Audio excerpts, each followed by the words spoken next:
We know they're out there. And we know we need to find them. We target them for different reasons. But when the line tightens, we all feel the same. We feel alive. The water moves around us and the world feels far away. We are here. We are fishing. It is a search, not just for fish, but for all things most important. For family and friends. For tradition and tranquility. For conservation and competition. All of us find what we are looking for. Yet we continue searching. We cast, and as the lure soars, our hopes soar with it. This will be the one. They tell us insanity is doing the same thing over and expecting different results. But we are not insane. The fish are still out there, and we are fishermen. We have been since we were young, and will be until we can do no more. And then, when the ice begins to freeze within us, we will make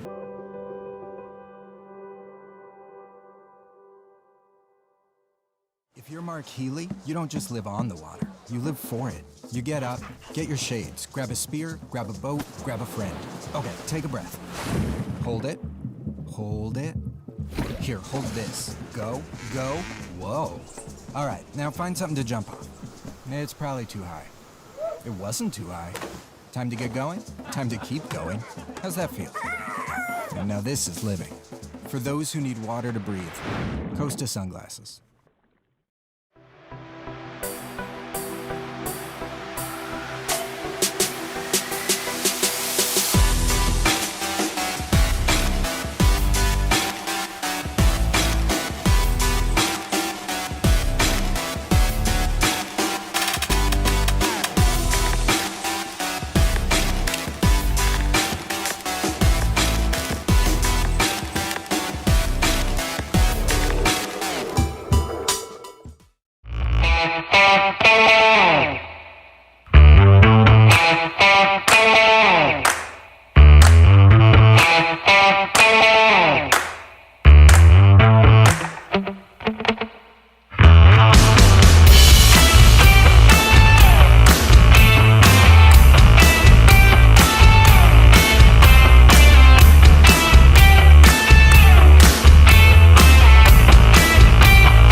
Hey everybody, we are out of the ABT secret bunker, we are out of my house and we are back to the ABT and Fishing Monthly offices down in southeast Queensland. Welcome, my name's Steve Morgan. This is ABT Lockdown Live number 8.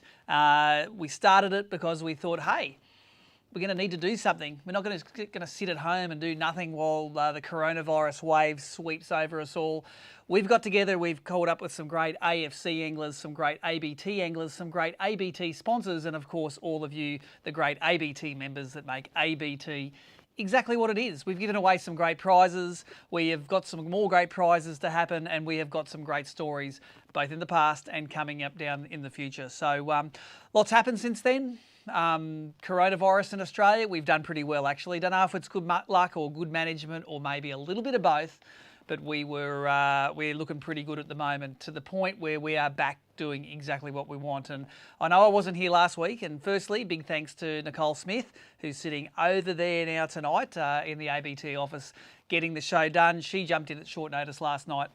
I was busy dying with, I thought maybe it wasn't COVID, then maybe it was COVID, then I hoped it was COVID, but at the end of the day, it wasn't, and we all got better.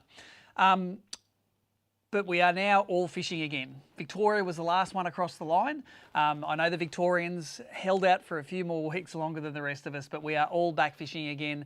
We're not tournament fishing, of course, but we can go out and catch a feed for our family, catch and release a few fish. No matter where you are in Australia, there are a whole lot of different rules with how you can do it. So make sure you check your local authorities and your local health departments about what exactly you can do. ABT anglers are awesome at doing the right thing, to the point where we avoid confrontation in canals. We do exactly the right things to do. And I know that you guys will do exactly the right thing, because if anything I've learnt from this whole episode is that fishing is a privilege, not a right. And if this thing runs away again, guess what? We're going to be stuck in our homes again doing exactly what we don't like doing, which is nothing. So keep that in mind. Word is around Australia, a lot of tackle stores are seeing light at the end of the tunnel. You know, I talked to some of the guys from Melbourne today. Some of the tackle store owners said, bang, it was like a light switch. As soon as the government announced that you could actually do things again, people start looking at boats, people getting things serviced, people buying tackle, and people getting out and in a socially distant manner, enjoying the great outdoors. And that's what we love doing. So I think fishermen, we're pretty happy creatures if we're just allowed to get out and do what we like to do. You know, we can put up with a lot of other things in life so long as we can fish. Well done, guys, on behaving so well. We have got a great cast tonight. We've got, it would have been, and I'm going to run away and get it after this, it would have been the Glenbawn round of the Suffolk Bass Pro Series. And this weekend, would have been the Keitech round. So we would be down there now, doing the briefing at Nick's shop at Aberdeen. We would have been drawing the boaters and non-boaters for that shared weight event. Who remembers last year? Massive event. I think it had nearly 70 boats in it, or low 70s boats, and those fish were having a great time down there. And here it is, of course, the novelty checks that we just don't get to use, at least not in the really short term. And hey, will we have one of them in 2020? Don't know, we'll see what happens. But if not, I'm going to get the liquid paper out and whack 2021 in there, and we will extend this season to make sure we get back to some of these fantastic New South Wales waterways. So tonight, we're going to talk about lots of things Glenbawn. We're going to talk to Simon Marchant, who's a Keitech pro angler, got some great tips on how to fish the lake. We've got Nick Price from Aberdeen Tackle and Outdoors. Nick is going to come and tell us, and you can go up to Glenbawn as of June 1. And you can go up there camping, you can go up there fishing again. Nick will give you some ideas about exactly what sort of baits you're going to need.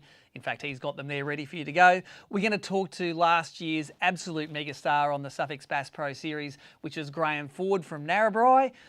Pretty laid-back sort of bloke, but he was putting them in the boat last year, and let's have a chat to him about his successes and some of his failures from last year.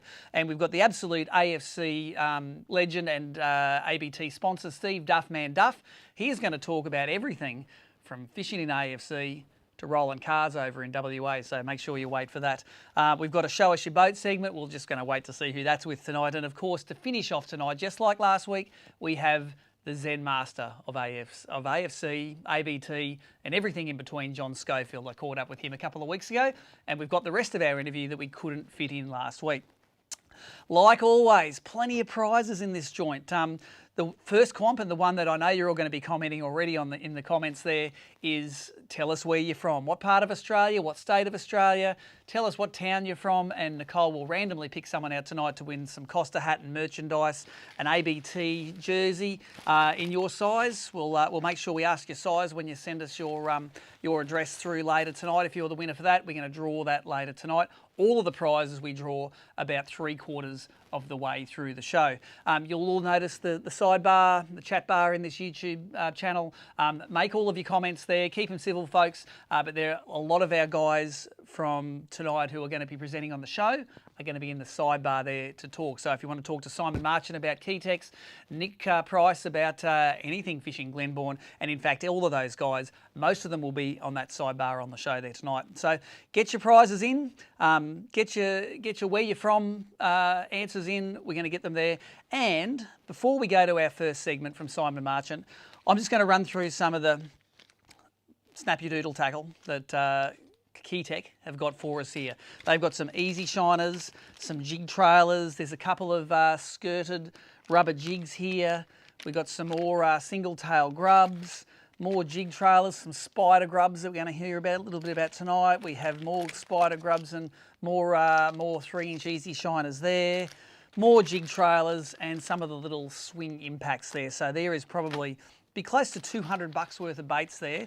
And when you're watching the segment tonight from Simon Marchant, take a note of one at least types of the baits, or in fact your favourite type of Keitech bait. If you write your favourite type of Keitech bait in that sidebar, you are going to be in the draw for this Monster Keitech prize pack. So without any further ado, let's go to one of our sponsors' ads, and then let's have a chat to Simon Marchant from Keitech.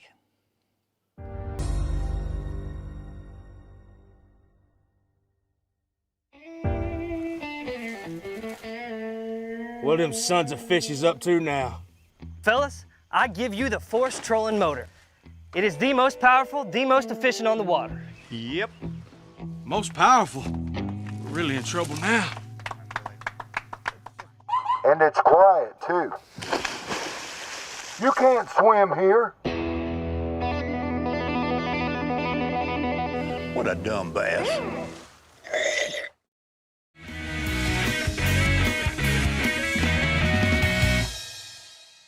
So, of course, this weekend it's the Keitech round, or, well, this weekend would have been the Keitech round if it wasn't for COVID. And I've got Simon Marchant here, who's one of Keitech's pro anglers, knows the product really well and has been a great supporter of ABT for the last few years. And Simon, I can see one of those big checks in the background there, mate. Must take pride of place in your fishing room. Well, it does, especially when it's one with a Keitech lure. So, you know, got to have it out there. Yeah, no, that's awesome, mate. And look, this weekend we would have been out at Glenbawn. You've done the forecast for what it's going to be tomorrow, mate. What's the weather going to be like tomorrow? Nasty. Yeah, it's anywhere between 5 and 13 degrees. 13 degrees the top. 5 is obviously, you know, the bottom. But at the moment, right here, and I'm in near Maitland, so not too far away, probably 45 minutes from the dam, and you're looking at 31-kilometre-an-hour gusts at the moment. Yeah, so, you know, for those guys that like going out there having a bit of a camp, they'd be huddled around the fires, wouldn't they, mate? It'd be pretty cool. You'd have your beanie on. And there possibly would be an alcoholic beverage or two to warm the bones. Well, if you're a brim fisherman, apparently you wear Ugg boots, but I don't know. I think bass fishermen don't wear Ugg boots because they don't like walking the dirt onto the carpet. Yeah, maybe. They're very precious about the carpet, those bass guys. We are, yeah. Mate, run us through this time of year. I want you to run us through the cycle of what happens in the lake. Like Glenbawn at the moment, I was speaking to Nick Price a little bit earlier. Lake's at about 40%, pretty stable. And of course, they're in a lake, they can't get to breed. Just tell us what's going through the fish's mind at the moment and how they're behaving. Well, in the natural environment, of course, they've got to go down to saline water. Like they've got to go towards more salt water to spawn. Everyone knows that bass can't, spawn in fresh water.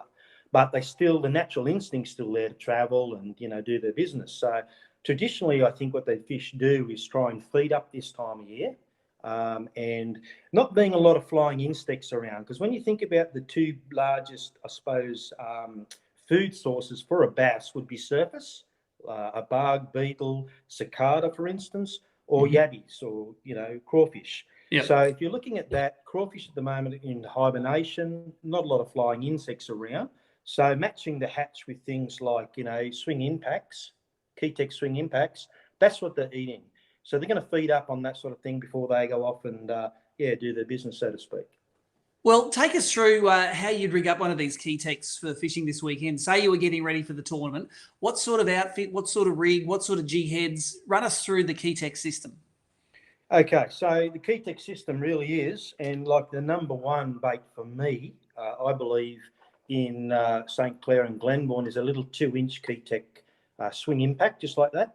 Yep. Now, I'd match that with like a number 2 hook, so a very small hook. So I think the main thing is when you're using plastics, regardless of what brand they are, you've got to match the hook with the size of the bait. I'd be using a 1/8 or a 1/6 jig head, depending. Even in this really bad windy conditions, I might even go to a 1/4 ounce against that wind at the moment that we've got. Obviously, I use fluorocarbon 6 to 8 pound. If it's in a really nasty place, I might go 10, but usually 6 or 8 gets me out of trouble. A rod and half length of fluorocarbon, 8 to 10 pound braid, and a small reel. This is the one that this is the little magnesium. That's the one I won the Hawkesbury round on. And again, using a 2-inch Keitech plastic as like a small prawn imitation. and that was in the AU colour. That's colour there. But That's awesome, mate. Tell us about the retrieve though. If someone's and let's face it, from very near in time in the future, you're going to be able to travel around New South Wales and go up to Glenbawn and camp for a weekend, which I think a lot of people are really looking forward to. Take us through what sort of country you're fishing it in, and then what sort of retrieve, because I know it's a very sort of subtle retrieve you guys use for these Glenbawn bass. Well, there's a number of things that go through my mind. First of all is lightweight. I suppose as light as you can to get that flutter and that natural hang in the air. You can see how flexible these are. So the tails really wag. So with this, first of all, I will go for a cast close to the structure and just let it drop on the drop. Sometimes you'll just get it straight on the drop, especially when they're holding tight the structure. Yep. Other than that, it'll be a hop and a shake on the way down, but you need to let that, in my mind, let that plastic fall. Okay, yep. You need to make contact with the bottom, hop it up, and let it fall again. Now, when you're talking structure, are you talking about trees or rocks or steep bank? Rock points? Yeah, if you can find a steep rock point, sometimes this time of year, we all know that they're coming out of the deeper water, right? It's cooler. They're up there looking for those smelts, gudgeons. So they're up into the weed bed areas. Yep. So they are close to the edge. So what I prefer to do, what I like to do is go to really steep rock wall faces, cast really tight and just let that and shake it on the drop and maybe a 1/8 and just see if they're there, because sometimes there's not a lot of cover for them. So first thing in the morning, they'll be there. When the sun comes up, they're the areas where I discount due to the fact there's not a lot of, cover for them, not a lot of shade and all that sort of stuff. So then I would work towards trees, wheat beds, points, that sort of thing. So how do you go fishing, back in the old days of AFC, and we've seen a lot of AFC episodes over the course of the ABT Lockdown Live, a lot of the guys like fishing plastics really, really close to the trees. Now, they've often done that with a G-head, which has been sort of buried back into the plastic. How do these small Keitechs go from a snag-proof point of view? Yeah. So what I'll do is I've got a large weedless hook. I don't know if you can see it there. Yep. And I've got a really large swing impact. I think that's like a 3.8-inch swing impact. Now, they've got actually grooves in them. You won't be able to see them. Yep, I can see them. They've got grooves in them that you can just pop in, and then you can sit that hook in. And if you can imagine, I better do it back to front so you guys can see. So if you can imagine, that sort of presentation there, weedless, right? Great presentation. And you can also do that with the little swing impacts, and they've also got little belly grooves and a little, right? That's right, they do too. So you make sure that the very tip of that point is just occluded just underneath the plastic to stop it grabbing into the tree. Absolutely. Like they call it Texas rigging or something, I think. Yeah. It's just so it doesn't, so you run your finger over, but as soon as it's crushed by a fish, it exposes that hook and away you go. So it's awesome, mate. The Keitech seem to be a very technical and a very finesse plastic from Japan, and they've been there for a long time. And and I know that a lot of the brim guys, as well as the bass guys, are starting to appreciate, how soft they are, how much the fish actually like eating them. What proportion of the field do you think actually throws the Keitechs now? It'd have to be a majority, wouldn't it? It would have to be a majority. Yeah, for quite some time ago, I remember Baden. I was talking to Baden many years ago. Who looks after Keitech, and he was telling me about them. And then, once I swam them, because just we talked about the drop, the shake on the drop, but the slow roll, just the slow roll. Now, children can do a slow roll, and they just look so good. They flap about. They're great, and the range of colours is there. When I have a look at, for instance, I don't know if you can see that one. That's the chartreuse green pumpkin. That's got UV. So I'll use that in really dark, dirty water areas. Yep. Whereas I'll use something like this electric shad, which is more natural, and it's got a bit of a sparkle to it.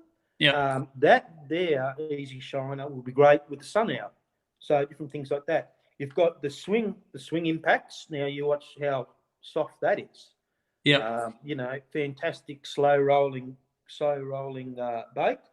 And not to say, you mentioned jigs and bits and pieces like that, but things like this one here, which is the easy flapper, I use that there. I don't know if you can see that very well, but Yep. I use that as a jig trailer. Yes. And if I'm really thinking the fish don't want the big jigs, I'll use a small jig, and I'll use this one here. That's the Spider, the Keitech Spider, and that also, he'll stand up and flutter his little arms about. He's fantastic in like a finesse sort of approach to. Yeah, to look, those spider jigs are really interesting. You can actually just rig them on a jig head, and they fish just like a jig, don't they? That's it. Yep. and it's And a bit cheaper. Oh, very cheap. Yeah, very cheap. And yeah, they're great quality. Like I'm so proud to represent Keitech because fantastic quality. And even if I wasn't sponsored by them, I'd have as many as I got now, which is a couple hundred packets. Believe me. So that's awesome, mate. Now I've got one more question for you before we leave you tonight on ABT Lockdown Live. If you had to just pick one Keitech out of your kit to fish this weekend at the Keitech Glenbawn Challenge, which one would it be? If you could just take one pack of plastics, which one's it going to be? Pull it out of your kit there. Well, it would be the 2-inch Easy Shiner in the Chartreuse Green Pumpkin. Yep. That's what it would be. Now, the only reason I'm thinking is we've got a little bit of rain at the moment. Yep. So we had about 10 mils of rain yesterday. Yep. So I'm thinking right up the back in that shallow water. So I know brim fishing would want to understand when you get flow of water, that sort of, that's where the fish will head to because they can sit there and let the food come to them. So I would get right up the back into some of that little discoloured dirty water and I'd chuck those. Due to the fact you've got that UV, high vis, shake, rattle, roll, slow roll, that's what I'd be using. Right up the back of the dam in the dirtier water. Well, there you go, mate. I definitely got one of those on my shopping list for next time I drop into an ABT-sponsored tackle store, mate. Thank you very much for joining us tonight, mate, and bringing all of that technical expertise to us. It's Baden's pretty lucky to have a pro staff that uses it up here, mate, and he's got the hardware to back it up on the wall, mate. So thank you very much for joining us, Simon. No hair. I might have some brains, but no hair. But, we're not talking, look, you're talking brim, you're talking flathead, you're talking lots of species. These really big fellas, you got jewfish and you got barra. It's just, and they're just so unbelievable. They just swim themselves. They catch fish. He's a great sponsor, and he does fish. He does sponsor the brim bass and the barra tournaments nowadays because he knows that his product's good for it. So, Baden, wherever you are, mate, hope you're having a beer tonight and kicking back and watching ABT Lockdown Live. Get them in your tackle box. Well, there you go. I think that was one of the absolute best tackle talks we've had so far on ABT Lockdown Live. Simon, very free with his information there. And I tell you what, there are plenty of bass up at Glenbawn at the moment that want to have a crack at your Keitech when you're throwing it in there. And let's face it, we can all go and do it pretty soon. Remember, though, we have got this absolute monster pile of Keitechs here to give away. And all you have to do is get in that side comments and just let us know what your favourite one is. Is it the Flex Chunk Medium jig trailer? Is it the Little Spider 3-inch? Is it an Easy Shiner? Is it a Swing Impact? I don't know. Whatever your favourite one is, put it in the side there because I can see that we've got both Simon, Marchant and Baden Sparrow there watching, mate. I don't know what time your shift ended, Baden, but you probably got the neck snapped off a cold one on a Friday night out wherever you're working at the moment. Great to have you join us on ABT Lockdown Live, mate. How do I look in the Keitech hat? All right, eh? And just for Baden, here you go, mate. I'm not giving it away this weekend, mate, but we're going to have a fair old crack at giving your baits a bit of the love that they really deserve. Now, remember, Simon Baden are on there now. I also saw Steve Duffman on there at the moment. I'm sure you can go and twist his arm for a few of the old war stories. And remember to let us know where you're from. I've still got the Costa kit and all that, the ABT jersey, some merchandise there, if you let us know where you're from. So if you've just logged on and you haven't told us where you're from yet, just tell us where. We draw your name at the end, man, you're going to go away with a great pile of kit. Now, one of the guys we absolutely love visiting when we're down at Glenbawn, we go to Aberdeen and we love dropping into Nick Price's shop at Aberdeen at the vet and tackle store there. He has got an absolute Aladdin's cave of both the popular techniques and that weird off-the-wall stuff. And every time I go in there, I can't help but to spend a whole pile of money because you just have to give it a go. Looks so good. You're going to have to be able to catch fish on it. And it is true because Glenbawn fish, they love eating nearly everything. Let's go and have a chat with Nick right now down at Aberdeen.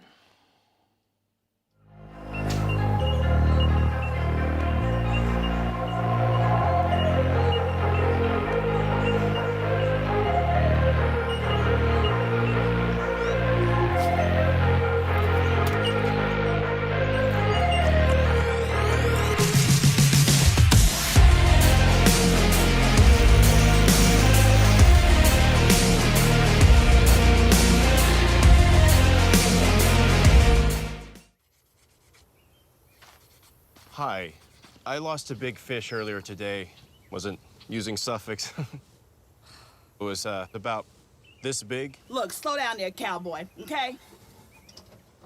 A fish in the lobster van, huh? You want your fish.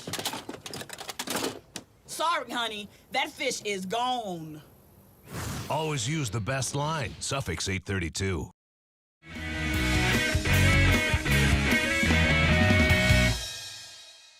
All right, we finally caught up with him. He is the man with the world's worst mobile reception at his house, but at his shop down at Aberdeen there, he has got it going on. He's got all the lures. You can get your dog neutered, I think. You know, you can get everything going on. Nick Price, welcome to the show on ABT Lockdown Live, mate. Thanks, Steve. And it's good to hear that a week ago, Glenbawn Dam just sneakily opened up so that people could come in for day trips, couldn't they? Yeah, completely unexpected. We've sort of basically been shut for the last 6 weeks. And we got a message from the manager at Glenbawn saying they were going to open, and we got excited and opened the doors. And actually, I didn't open the doors. I went fishing for 3 days. Oh, well, fair call. At least it's good to see you got your priorities right, mate. The first question I've got, of course, is after a bit of a closure like that, how does the lake fish? Obviously, the fish have had a bit of a rest. Well, it's fishing really well, and it's fishing well with plastics, your 2 and 3 inch Keitechs. Yep. And your jerk baits close to the edge. Yep. But it always fishes well this time of year, I reckon. Yep. And into winter. This is my favourite time to fish Glenbawn, and a lot of the time there's hardly any other boats on the water. Well, mate, normally, right now, we would be having, or have just done the briefing for the Glenbawn tournament there. The Keitech event down there at Glenbawn, mate, would have been a cracker this year. I reckon there would have been, without COVID, there would have been 70 boats fishing this event this weekend. Oh, look, and the bags would have been great too. Like, everyone would have caught fish. It's fishing really, really well. That's awesome, mate. So, and just give us a refresher, because I'm a Queenslander. I'm not in tune with Glenbawn's ebbs and flows, mate. What would the guys be in there in the shop stocking up on for this tournament coming up right now? So Glenbawn's still at 40%, and it's been at 40% for a good while now. Yep.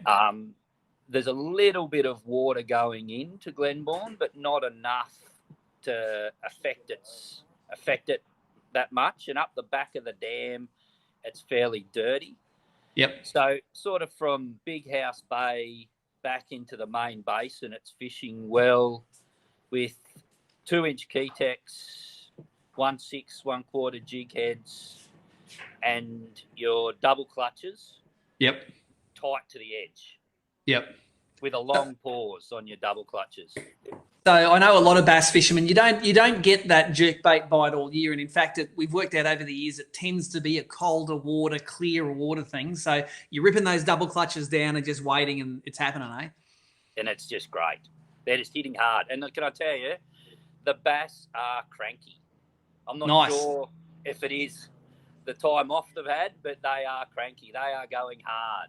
I took a local Aberdeen fella out, and he caught a bass, and it wasn't a big bass. Yep. And it ran him round the boat. It was like watching Carl on the States. Like, it was running him around the boat. Except it was this big. Yeah, except it wasn't very big. That's awesome, mate. Now, look, the news down your way is that come another couple of weeks, you're going to be able to pack up the family. If you're a New South Wales person, or in fact, even if you're from out of state and you want to come in, you can come in, go to Glenbawn, go there for a weekend, stock up at your shop and do it all like you used to do. It's just that some states you might have to wait a couple of weeks in isolation when you get home. That's all. Yeah, no, we're looking forward to it. 1st of June, New South Wales is opening it up. So people from down south and up north can come, fish Glenbawn, stay the weekend. And honestly, the winter fishing is my favourite fishing at Glenbawn, and people just don't do it. Yep. Mate, and look, I assume that post-COVID there are going to be, hundreds of people in Sydney that are just itching to come up from a fish to Glenbawn. At this time of the year, do you find that fishermen are like the only people that come up? Like, there is plenty of campground there to socially distance yourself and to have your own little family group and do it 100% safely, isn't it? Yeah, there is. There's plenty of room. The management at Glenbawn are really good and are really trying hard to look after fishermen. They're going to be opening the kiosk more and more. Yep. They're sort of moving reception, so the kiosk will be open during the day, and That's awesome, mate. It's I tell you what, it's one of Australia's, if not Australia's, premier bass fishery, mate. And we are spewing that we are not going to be down there this weekend to get it done.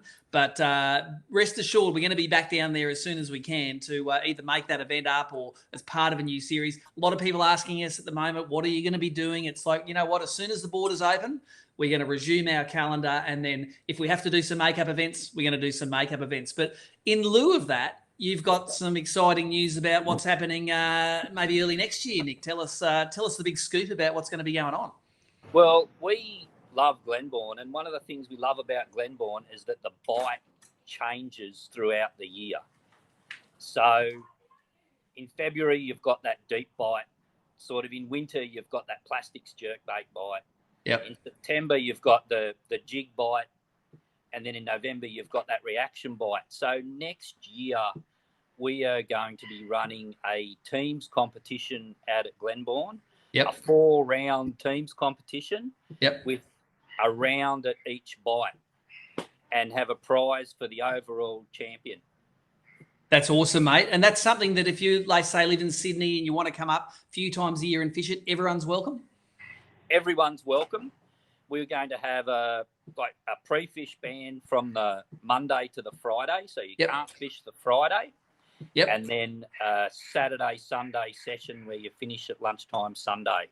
Yeah, and everyone gets stuck into it, mate. And we all know how good the fishery can be at that time. And it's great to see that you're taking the bull by the horns, mate. And this is the shop organising this, isn't it?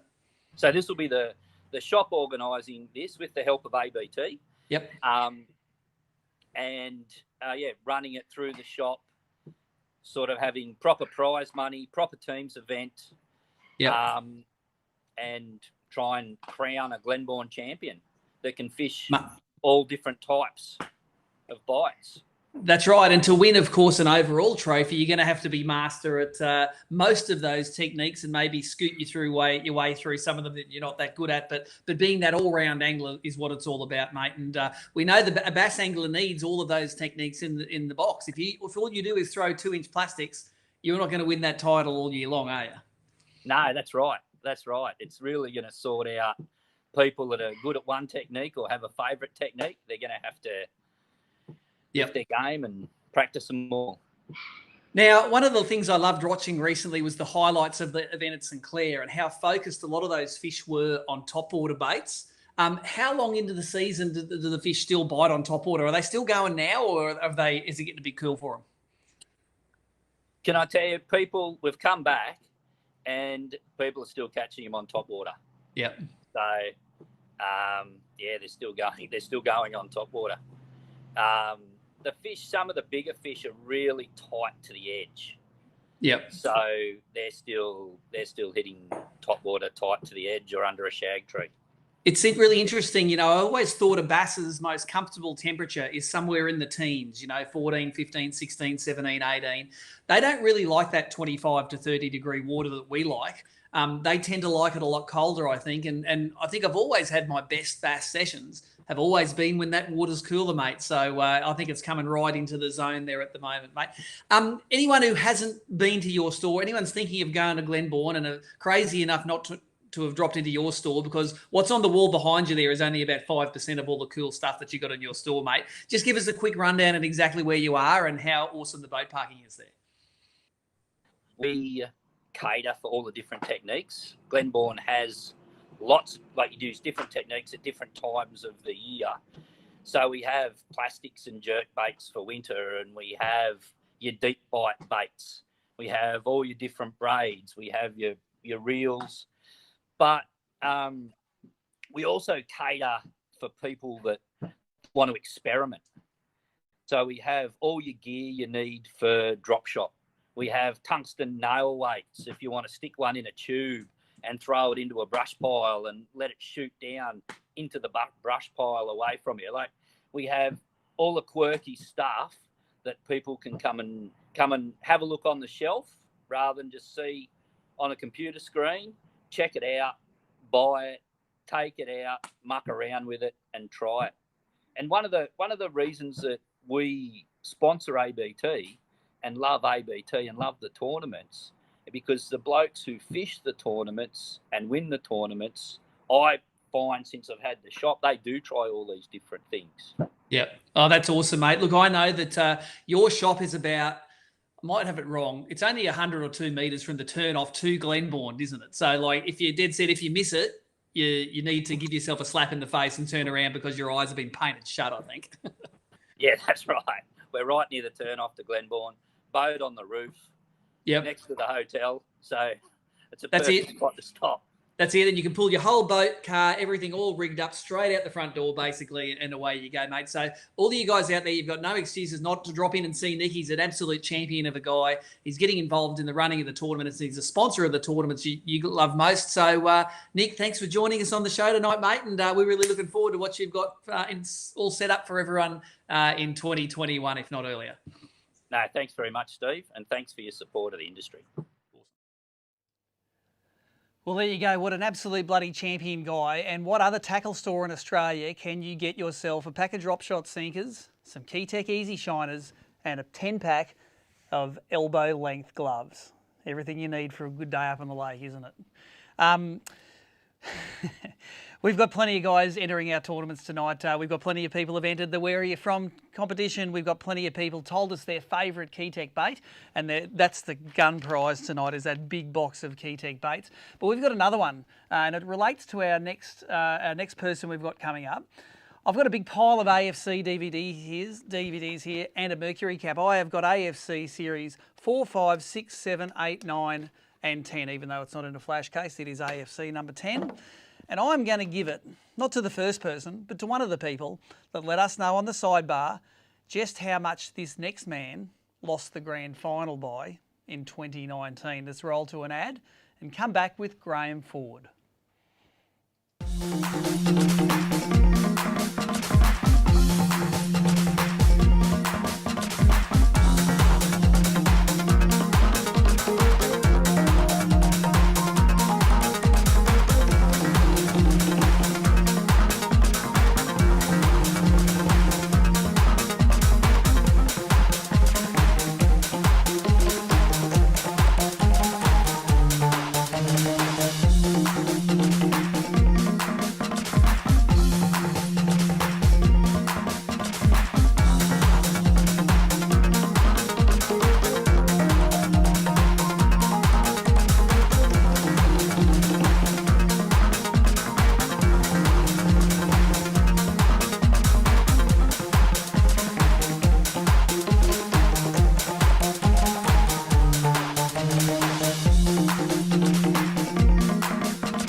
Well, you knew he wouldn't be too long until he was on ABT Lockdown Live. We finally tracked down Graeme Ford from Narrabri, who was, of course, the Suffolk Bass Pro Series 2019 Angler of the Year.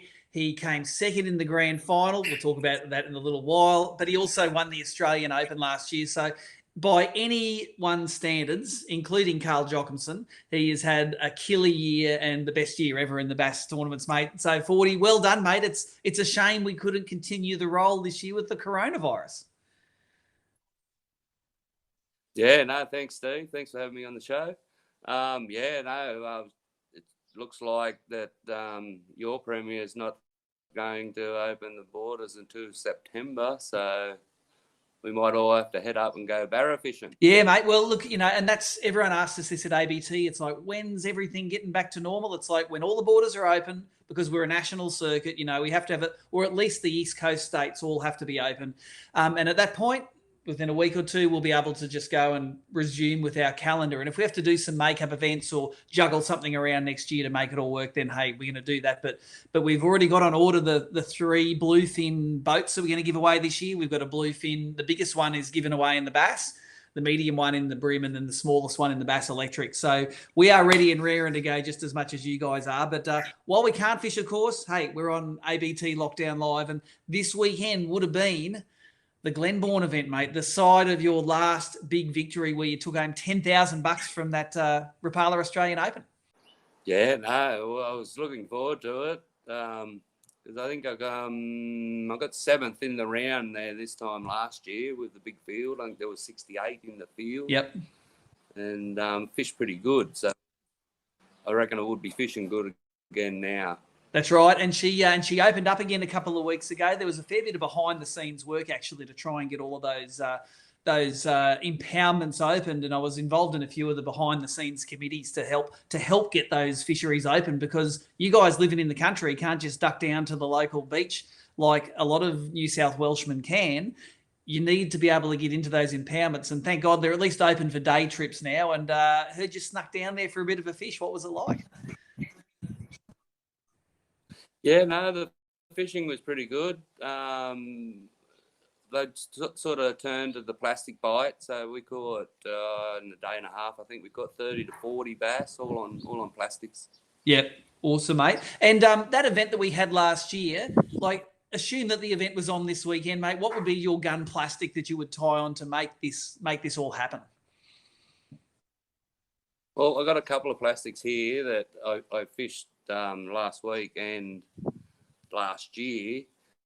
Up the back in the dirty water, I used the Slim Swim motor oil. Yep. And down the front, I used the little 2 Keitech of water. And that worked. Well, that's awesome, mate, because I think Keitech is a great sponsor of ABT, and Baden stepped up this year. You know, he was having a naming round this year and everything, and that Keitech plastic, you know, those guys tend to use, and doesn't matter whether it's Caney or Sinclair, mate, like anywhere in between, the fish bite them. And then TT, of course, is another great AB sponsor, and that Slim Swim motor oil, man, that's a real favourite for the guys in the Brim scene. So, mate, you might have to, when this tournament thing opens again, go give the Brim a try, mate. It's if you know how to fish a Slim Swim, you're going to do real good. So, mate, yeah, I've only ever caught one. That's all right, mate. Look, they're just like bass. If you give them the right thing to eat, they're going to eat it, mate. Let's talk a bit more about last year. You know, you nearly had the Grand Slam. You nearly had Angler of the Year, Australian Open, and Grand Final. And you had a great Grand Final. But you were telling me a bit earlier, you made a little bit of a mistake there, mate. Just take me through what happened and what potentially cost you $15,000. Well, we, as you know, we caught our fish pretty early up the back in the Fowlbrook Arm, and at the mouth of the Fowlbrook, there was lots of fish, but they were all around that 650 to 750 grams. And we'd caught a few bigger ones on our way up to the back of the river, and I had a coal clip come off one, and I thought that one was my biggest bass in the well, so I didn't worry about getting in and upgrading. And when we got back to the weigh-in, I got my little net out and scooped the fish out, and it was a little fish, and I'd probably thrown back 5 or 6 fish 100 grams bigger than that. And just for everyone watching tonight, just remind us what the margin was in the grand final. Yeah, I lost $15,000 by 40 grams, and I think I threw back 4 or 5 fish that would have made that 40 grams up. Well, there you go, mate. So it was a $15,000 mistake. I tell you what, Pricey was a good winner though, and he really deserved the money. I think he's going to do some good things with it and getting a boat, mate. So it's a nice attitude to have, mate. It's like 15 grand, come and go, and you've got plenty of years left in you to win another ABT grand final, mate. So I'm sure it's red hot on your agenda right now. Yes, I'll be trying my hardest. That's for Mate, sure. your progression through bass fishing's been pretty quick. You were telling me earlier that you hadn't caught a bass until wouldn't have been that long ago. You caught your first bass, and then you've started the tournaments only a few years ago. Just take us through the timeline of your progression, mate, because your learning curve's like this. Yeah, well, it was about 2012. Had my mate Hedgie. I've never seen a bass. So me and Hedgie entered as a non-boater, and we went down there, and I think it was 2 tournaments, and I still never caught a bass. And then it was about 2017. I decided to go in as a pro. I did a couple of years as non-boating, and decided to give the years I've been as a pro. And last year was my 3rd year, and yeah, learning lots all the time, like a sponge. That's awesome, mate. And I know with ABT, of course, we have the shared weight event happening. So, your non-boater catches them, doesn't really matter. I saw you and Lowy working awesomely together up the top of that Falbrook Arm, just catching fish. You're throwing different techniques. You're catching the fish together. You're having a good time. There's some of that footage playing in the background there now. Mate, what's the mood like in the boat with that shared weight event? Is it really like, mate, it's me and you and we're going to catch the titties out of them, or what's it like? Oh, it's great because you become a team. Like straight away, you've never fished with somebody, and then all of a sudden you're a team. So you've got to work together. And as you've seen, I was throwing one thing, and Lowy was throwing another thing, and then he's worked, and then mine worked, and yeah, it was just a team thing. I think we had a terrific day that day up there. We caught about 20 to 25 fish, and we just threw the wrong ones back. Yeah, fair call, mate. And tell me about your learning process through being the non-boater to the boater. How much quicker does that make your learning process than maybe trying to learn it by yourself, or learn it out of books, or learning it by watching a video on it? How much did you learn off your boaters during that learning process? I learned heaps off my boaters. I was more of a sponge than worrying about catching fish. I was more wanting to learn how to catch them. So I absorbed everything any of them mentioned or talked about. It mightn't have been the right time of year, but in the next season, I used what they talked about, and it was quick. Learning how to read the sounders, learning how to look for structure, learning where to fish, and I reckon 2 years of doing it is worth it, for sure. Yep. No, we agree, and that's why we have that motto: "Who shares wins." Now, the last question I've got for you is I want to ask you about your gun technique. Like, I saw you work a jig in that grand final like a master, and then of course you cashed in for $10,000 using that jig at the Australian Open. I know you got it there, mate. Show me the jig and give me a couple of tips for if there's someone there sitting on the fence saying, should I fish a jig or not? Give them the 40 good oil about how you should fish them. Well, there's a few different techniques, as you see, but the way I fish them, this is the jig I fish. It's a Savage Gear SD crawl, and it's a Jig Pro jig. I don't run a weed guard, and what I mainly do is try to keep it on the bottom and just drag it. And then if I get a bite or a bump, I'll just stop it and let them eat it. And then that and even sometimes when the line is too tight, I'll feed them back a bit more line so they actually get it in their mouth. And I don't strike until I actually see the line moving, and then I strike. And I've got the high speed reel, and then just wind as fast as you can. Big stiff rod So you're not worried about that fish like sucking the jig in and then maybe spitting it out and swimming away. You think once they've had a taste of it and think it's all right, they're just going to keep on eating it until you get it far enough down their throat to set the hook. Yeah, for sure. Like, I smother it in scent. I reckon the scents, you've got to have good scent, and then once they get it in their mouth, they're not going to get. And with the no weed guard, it's very, very hard for them to spit it out. Understood, mate. What's your number one scent? Like, if you like using a lot of scent, is it something commercial or something you make yourself? What's the favourite for you? Oh, it's an American scent. I don't think you can buy it here in Australia. It's smelly jelly crawfish. And it really, really reeks. You do not try to get it you don't on want to your spill it in your boat, do you? No, not at all. Not at all, because you'd never get the smell out. Well, that's awesome, mate. Like, we know you live out there in country New South Wales. You haven't had many coronavirus cases out there. It might seem like all a bit of a hoo-ha about nothing, this coronavirus thing. But we're really looking forward to opening the borders up, getting fishing again, mate. Are there any challenges that once the tournament's open again, and we know you like your bass, are there any other species you might want to try your hand at? Because it seems like you're pretty bloody good at anything you try.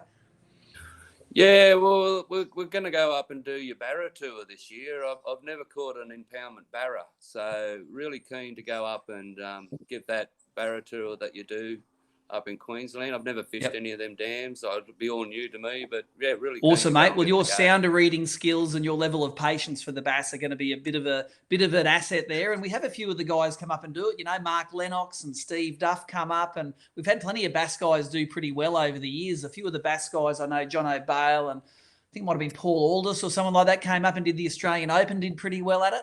So I'm pretty scared, mate. I know maybe the first year you might be on the learning curve, but a couple of years down the track, mate, we'll be feeding you some more money in the Barra Tour as well. And I'm sure the North Queensland guys will love to have you up there, because they love showing us Southerners how to do it. So let's see if we can show them what's going on this year in the Zerek Barra Tour. And of course, maybe one of the first events that gets open in September, we have it's early October, the Venom Rods Barra Australian Open, which is at Lake Awonga.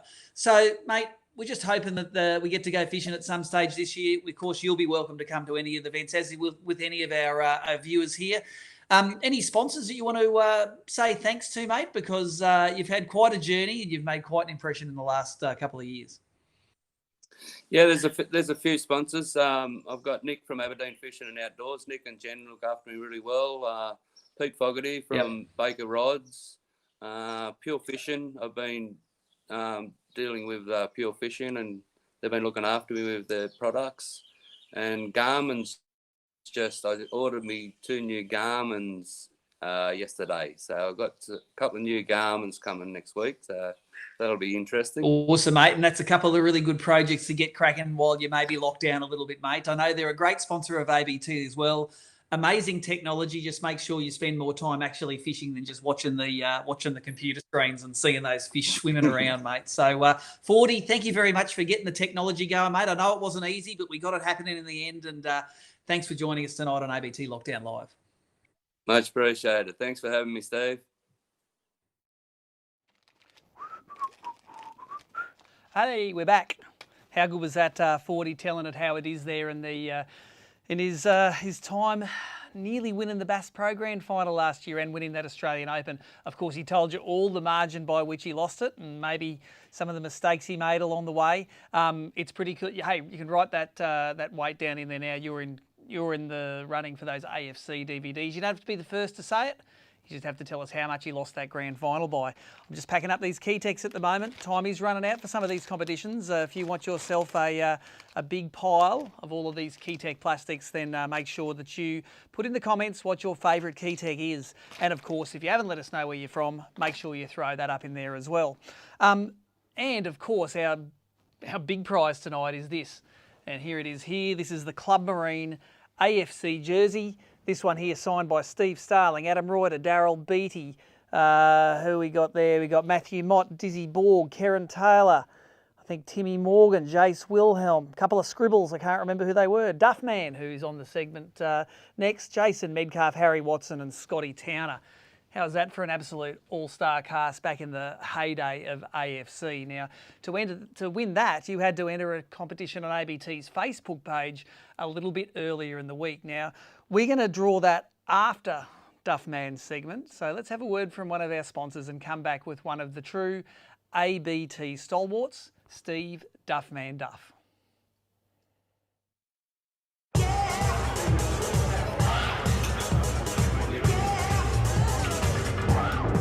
What do you see? Reminds me of muskies. I love your mind. They call it a bucket mouse because he's got a bucket mouse. Wow. I just want to tell you, I've been slaying the walleye lately. That is so hot. Ever bump the stump?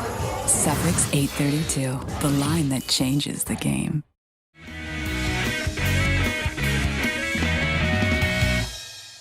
All right, let's admit it. Victorians, they're all back online now. They've been fishing for a couple of weeks, so they're all nice and relaxed. So I thought it was time now that we talked to Steve Duff, a Victorian ABT angler, an ABT sponsor. And Duffman, welcome from a land of where fishing is legal and everyone's all happy again, I assume. I assume so. I don't know. I haven't even put the boat in since we've been allowed to. So things have just been, I've either had other things on or I've been busy in here. So that's just the way it is. Hopefully this weekend I get out. And so this is your workplace, is it? I see you've got rods in the background there. That looks like an epoxy machine with them all rotating around. Yeah, we're in the workshop. So the drying rack's behind me. I'm literally facing the workbench. And the resolution's pretty good on this. I can see a couple of fly rods there. Looks like a few swim bait rods as well. So you've got a bit of a mix on the go. Yeah, there's 3 swim bait rods, 2 fly rods, and an Edition Black 852, same as what you've got. There we go. Awesome, mate. And look, got a couple of Duff rods in the quiver, mate. And I only shot a product video that won't come out for a couple of months now, but for a new crankbait the other day where I went to the heavy gear. I used that 7-foot Duff rods that I got. I used 6 pounds straight through on it, and it's a beast, mate. I love it for close quarters crabbing. Love it for that close quarters crankbaiting. It's awesome. So, great to know, firstly, that the Duff rods, like we know that you put in over and above for us, mate. You've been a great ABT sponsor, but all made in Australia. Nothing made overseas, all made in this workshop right here. Oh, exactly where I'm sitting now. It's where I spend 12 to 16 hours a day. There you go, mate. And so isolation really didn't have much meaning for you, did it? No, because it's just me. So I'm isolated anyway. It's right. Look, most people probably prefer that anyhow. Now, the thing that you sponsor for ABT, it's the Duff Rods Rookie of the Year in the Brim. And it's a really interesting award because it only awards people that are doing their first year as an ABT angler in the non-boater, in the Brim. Yep. And it's normally awarded to someone that's jumped in the deep end because to win it, you've got to have, it's the highest Angler of the Year points winner that isn't a Stewie Walker or someone that's a seasoned veteran. So every year we have someone new and talented and really keen who's given it a real shot winning it. And, the first year it was Brendan. Last year, Trav Ryan. It's guys that have just said, I've got a taste of this and I like it, and they get addicted to it and they run and do it, mate. What's your thinking behind beginning it early with those guys? Well, the main thoughts behind it, so we've been sponsoring for ABT for over 10 years now. Yep. And we used to give, originally, we were given a rod away at each tournament. And then we went to all the grand finals, got prizes, rod prizes. And then we thought, let's do something that actually means something to someone who's just getting into the sport. Because let's face it, most of the guys on the boating side of it have got their rods. They know what they like. They know what they don't like. Yep. The guys coming into the non-boating side of it look at all this and go, well, where do I start? So if we can pull one person out every year, give them 4 rods to keep them kicking on for the next year, get them into it. And these guys, like you mentioned Brendan and you mentioned Travis, both those guys travel the length of the country the year that they won it. Yep. So they're in there, they're doing the long haul with the rest of us. Yep. Let's reward someone who puts the time in and look after them. And both those guys have become really good friends of mine as well. Yeah, no, they're both cracking guys, mate, and great. And I've shared time on a boat with both of them. In fact, I think I was there when Brendan caught his first ever limit, and it was one of the few man hugs I got. Post-COVID, we can't have that anymore. But in those days, I would have caught it 15 times over. He was that happy. Yeah, no, these days it's just elbow wraps, isn't it? That's right, yeah. It just hasn't got the same meaning, has it? No. Mate, the other thing that we know you for is your first shot to fame with ABT is you won the 2005 grand final in the Richmond River at Ballina. It was the first time we'd ever visited that venue, and you snuck up to a sneaky little bend up river and just brought home a really good bag on the last day. That big kicker fish on the last day, it won you the Skeeter boat. And is that still the boat you're fishing out of today? Still the same boat. It's sitting straight here to the left of me now. Yep. Outside the workshop. It's where it lives. Look, I had opportunity to change up boats over the years, but this does everything that I want a boat to do. Normally when I go fishing, it's myself or my young blokes with me. It's easy to manage. The only thing I've done is upgraded the motor on it to more horsepower, and that's it. It's for me, except for a few, the boat's 13 years old. 13 years old now. So it's got a few teeth and wire and problems that I've got to take care of. But apart from that, it's still as good as the day that I bought it home. Yeah, mate, it's a real sponsor's dream. Someone that keeps their boat not just for a few years, but for nearly a decade and a half. That's big kudos to you, mate. And it's obviously got some great memories for you, that boat. Yeah, it has. It has. And the other thing is, when you live down here where I live, and if I've got to travel to Queensland, it doesn't cost me as much pulling that in fuel as it does pulling a 20-footer. So, that's the other side of it too. Good idea, mate. Tell us about I want you to tell us about the kicker fish back in 2005. You caught a fish, I think it was nearly a kilo, or maybe just over a kilo there. 880 grams. 880. So, but for that event, that was the real kicker, mate. Take us through that capture. What lure, rod and reel, what sort of cast? Just take us through your mind the time, and then when you landed it, I want to know if you knew that was the fish that was going to win it for you. Yeah. So if you go. If I start with where I was up at, might have to refresh my memory. It's a little island just upstream. Starts with a K. Pimlico Island? Pimlico, that's it. Yep. So on the right-hand side, on the mainland side of that, where it swung around the corner, there was a rock wall. But that rock wall was never in play because it's only about a foot deep. And that sandbank came out and then dropped into a channel. So every day from the start, I'd drive 100 metres straight across the river, and there was a weed bank there about the size of the boat. I'd get a fish off that every morning, and then I was straight up to Pimlico Island, and all I was doing was throwing either plastics or the small Stripe Pro pygmies in the green, the JU. I can't remember what it is now, so long ago. But rolling those down the side of the drop over. Yep. And it just, all my fish were coming off there. And as the wind got up, I'd move further out into the wind. So now the wind's blowing the food, I'd move with the wind and sit out further into the wind and just doing the same thing. And it came from there. It was, I look back at it now, like inside, I probably could have bought it out, but my wife made a big photo memory sort of thing up. It's got the badge and then a whole heap of photos with everyone who made the shootout for that final day is in there and so forth.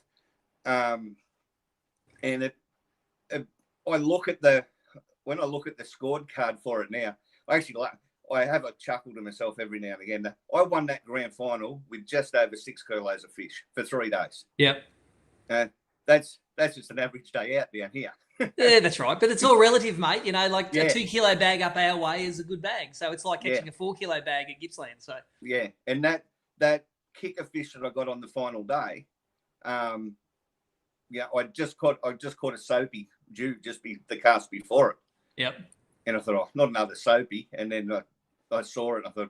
And I said to Brad, I can't remember his surname, but he was from Western Australia. He was my observer for the day.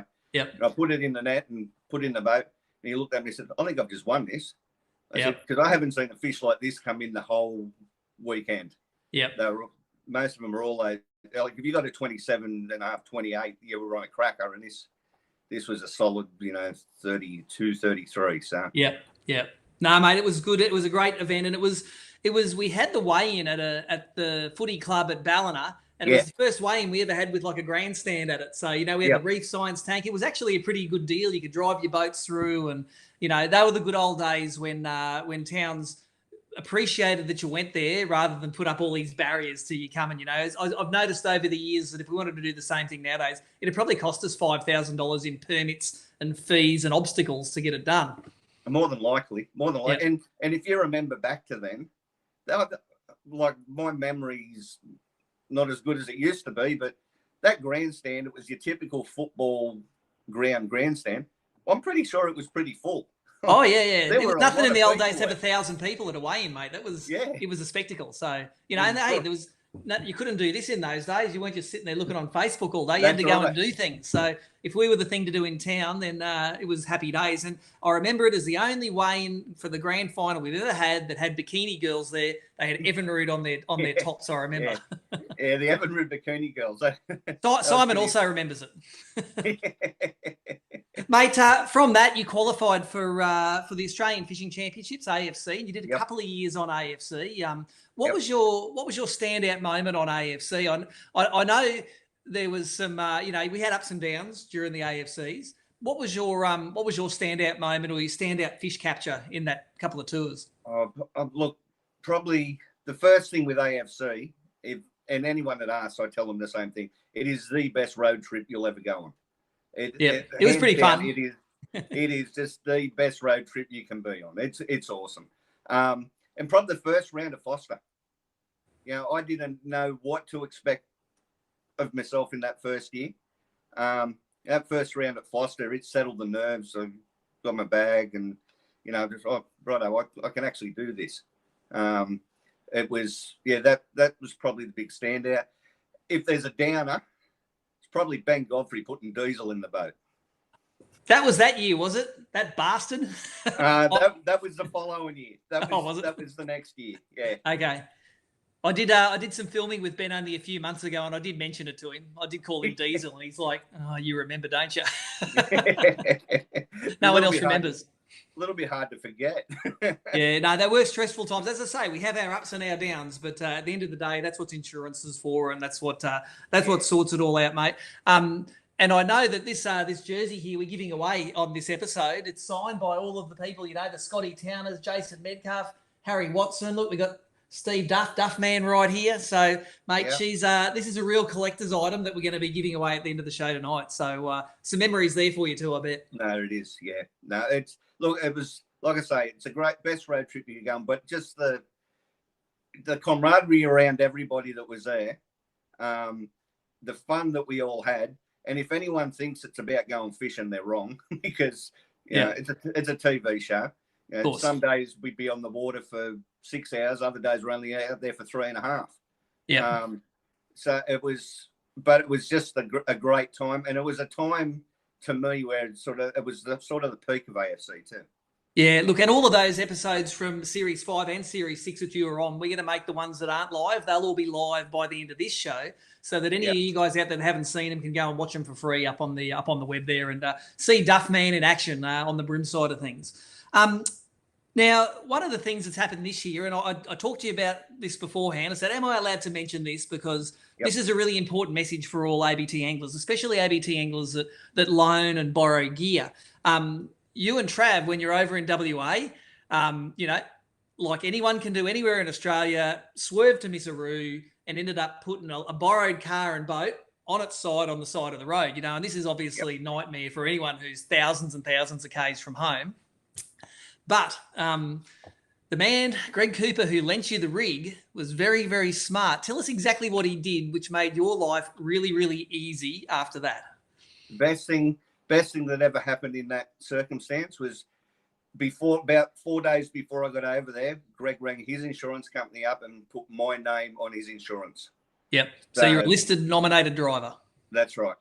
Yep. So that when you have this incident where you have, damage to the car, damage to the boat, it's obviously you want insurance to cover it, but you don't want it to be an investigation to make sure that, it was all there. If you're a nominated driver, it makes it much, much easier, doesn't it? Well, that's right. It put everyone's mind at ease. The car was a write-off. The boat's been repaired. Yep. I think the boat was a technical write-off, but it got repaired. The car was a total write-off. Yep. But everyone got out. I got airlifted to hospital just for precautionary stuff. It all got covered under the insurance. Yeah. It was all taken care of. We didn't have to worry about anything. I didn't have 6 months of sleepless nights wondering where I was going to find a couple of $100,000 from to sort stuff out. Yeah. So, and look, that's why we make everyone that's a boater in ABT show us proof of insurance, because no matter who has the accident, at least it's covered with that comprehensive insurance. But borrowing the vehicle, that is a great trap for young players. And just to make sure that there was no, even if nominating you means that you don't have to pay an extra couple of $1,000s worth of excess. You know, it That's it. just means that you're in the best position possible going into any recovery situation. Yeah, exactly. So, mate, just quietly, what's it like to swerve your car and roll it over and go, holy shit, this is someone else's? It's not good, is it? It's nah. But the shock of it probably set in 15 minutes after it happened. Yep. Up until that point, I was still trapped in the car. That seatbelt locked in and I couldn't get out. And Trav was outside walking around. And it wasn't until I pushed the driver's side door open and actually yelled out, "Get me out of here!" And all he could find to cut the seatbelt was a pair of braid scissors, which did the job great. Yep. So I could get out. Now, how good was the ABT community? You fished that tournament, didn't you? Yeah. And did you catch big brim? Yep. Yeah. So at the end of the day, everyone's going, no, your boat might be upside down. We'll get you on the water, and everyone just pulls together to get you on the water. That's what ABT is all about. All it is. It was 6 o'clock on the following morning. Can't remember what day it was now. Yeah. And my phone beeped in the car. It was Porces Moco from Perth. And he said, "I've got the boat on charge. As soon as it's charged, I'm bringing it down to the Blackwood for you to use. I don't want a message or a phone call to say don't bother. I'm coming." Yeah. And he did. You come pick me up to bring me back down. That's right. And he turned up later that day with the boat. Yeah. And it was just, until that point, I was ready to go home. I said, it's time to go. Yeah. But when someone goes to that much effort, you can't just turn around and say, "No, I'm going home." No. Was my head in the tournament? Probably not. But it's better to be fishing than to be thinking about your misery. That's right. That's right. I think as Sean said to you on the phone, get him on the water. Otherwise, you don't know what's going to happen. Yeah, I must admit, I did ring her up and ask permission, saying, "This is my plan for Duffman. Do you reckon it's all right?" She's like, "Yep, let's get him fishing." And you ended up with big brim for that tournament. I'm sure the check would have gone straight to Paul or Coops or someone, but at the end of the day, mate, it's a big brim badge that you wouldn't have had otherwise, and it kept your head in the right place. Yeah, the check went towards the excess that I had to pay for the car for Coops. So yeah, there you go. It helped out. So, mate, so nothing wrong with loaning or borrowing gear. Just make sure that you're all covered. That's exactly what insurance is for, and that's the right way to do it, Duffman. Really appreciate you taking us through, letting us tell that story, because there's some good lessons there, and there'll be some people thinking, you know what, for 5 minutes work, I don't mind doing that just to make sure me or my mates or whoever's covered that's borrowing the rig. Well, yeah, so from over the years, I found that most people are happy to loan you stuff if you want to go somewhere. So the first year I went to Tasmania, I borrowed boats. Yeah.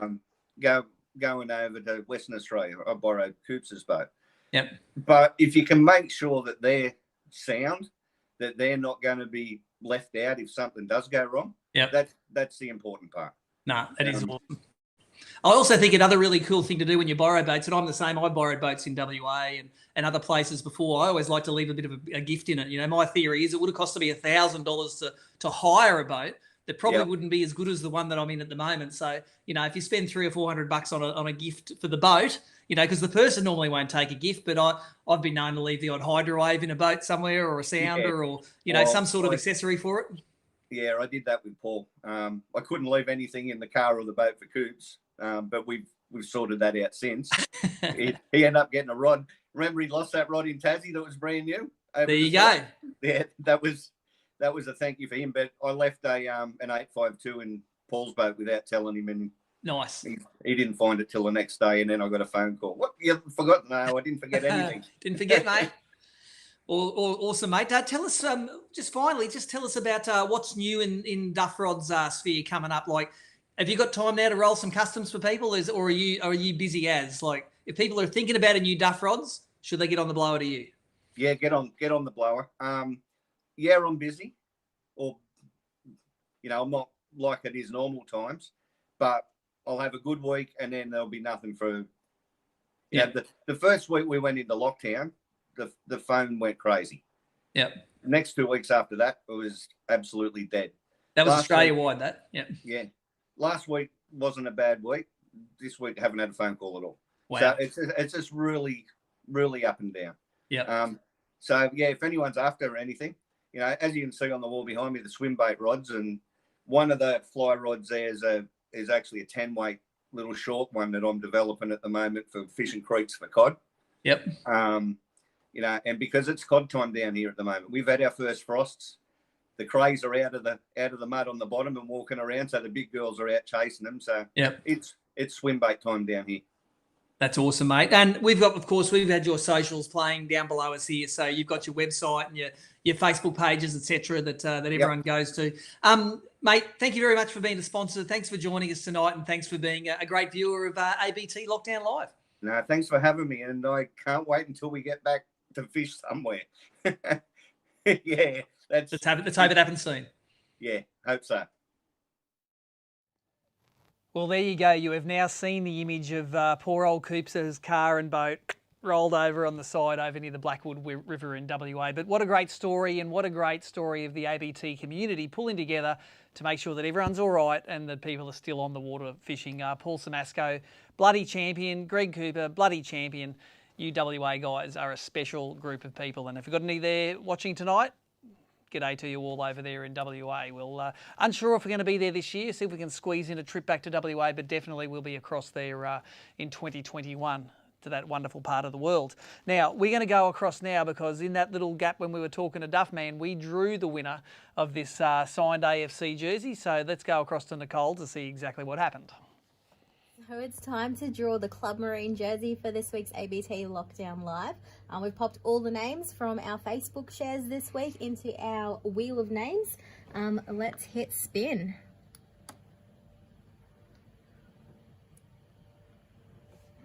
And the winner of the jersey is Tony. Look at that. Tony Robertson. Well done. Another one going to Tassie. Woohoo. Rightio, Tony Robertson. I assume that's the Tony Robertson from down in Tasmania, but if it's not, let us know. If you win a prize tonight, make sure you send us a message on the Facebook page, the Australian Bass Tournament's Facebook page.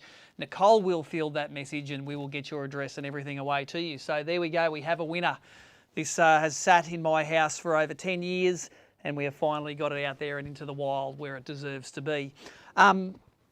I think we're also, right now, we're going to go in the next segment, we're going to draw some of these, the final prizes from where you are, what's your favourite Keitech, etc., etc. Oh, and how much did 40 lose the grand final by? Oh, sorry, 40. But we're going to come back after this Mercury segment where the person that's made this video for us wins a couple of lovely Mercury caps. It's called Show Us Your Boat. Let's go and have a look at Jeff Alford's Triton and Mercury combination.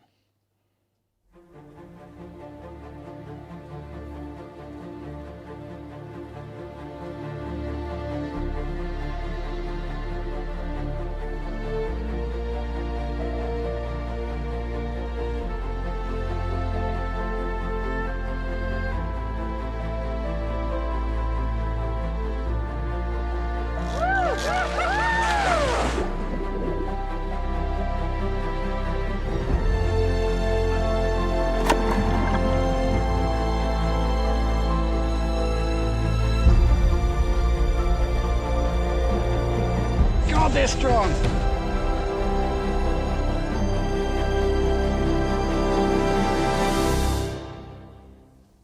Get in the boat, outside! Straight to the boat!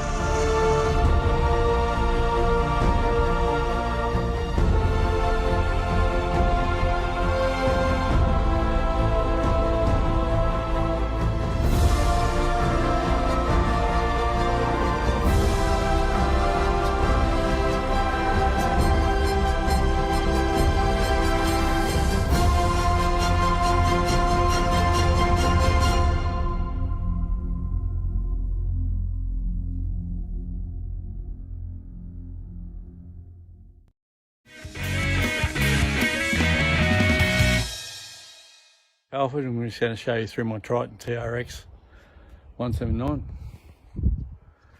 This is imported from the United States in November.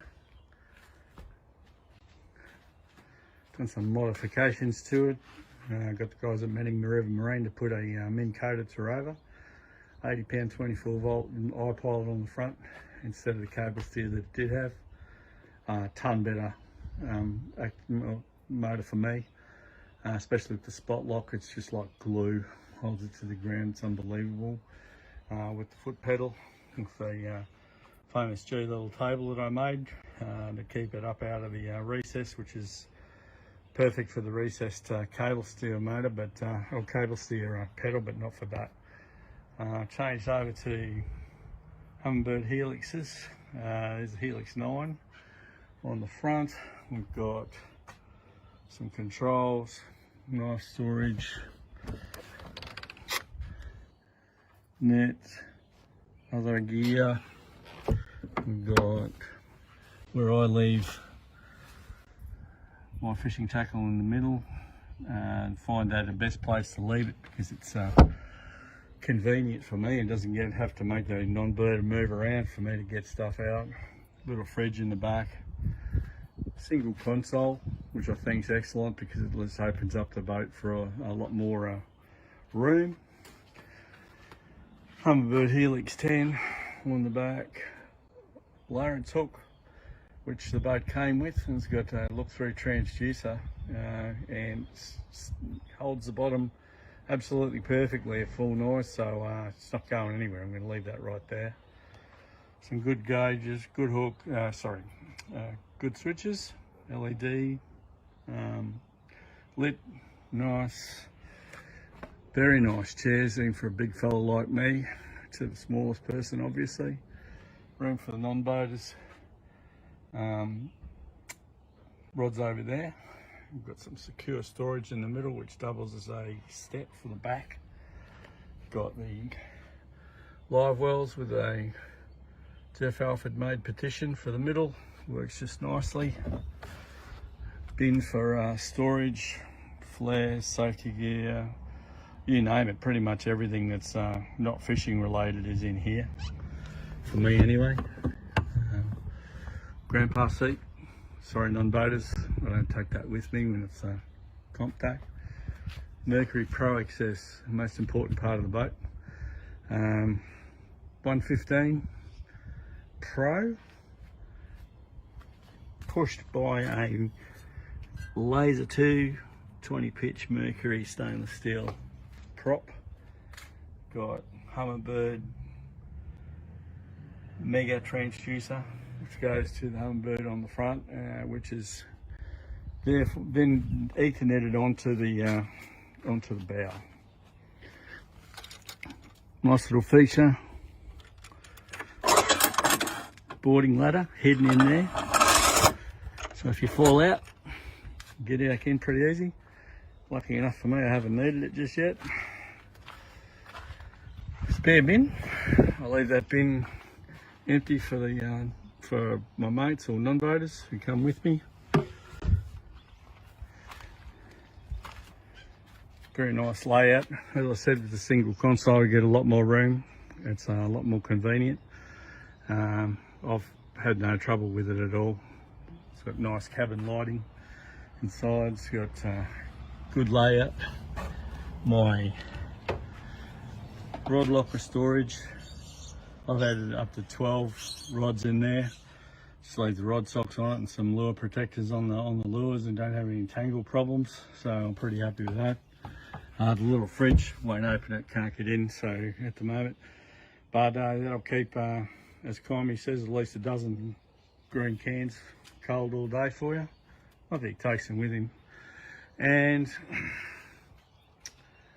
yeah, little drink storage on the front. Grandpa seat, lean seat on the back, on the front. Don't take that either, but if I have a back strain, it's always in the back of the ute in case I need it. Plenty of room on the dance floor up the front. Fairly standard Triton trailer, single axle, swing away tow bar, which I don't actually need. This boat will fit in a 3 metre by 7 metre shed, as I found out. It probably fits in the in a 6 metre shed too if you do it with nothing in there. Yeah, it's pretty much the Triton 179 TRX. Very pleased with the little boat.